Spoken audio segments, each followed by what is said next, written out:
chua kani min mangai wangin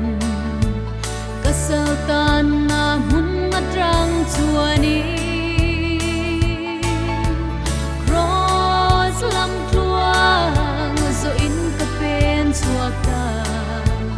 sarwak tui halin ka chau le chi o min shuai min on puyang che chun le zara min veng la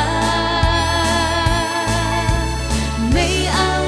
le chun dingin min shuai che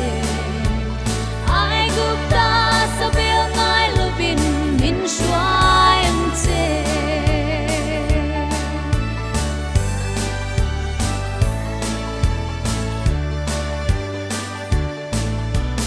lung ai na le kem na tin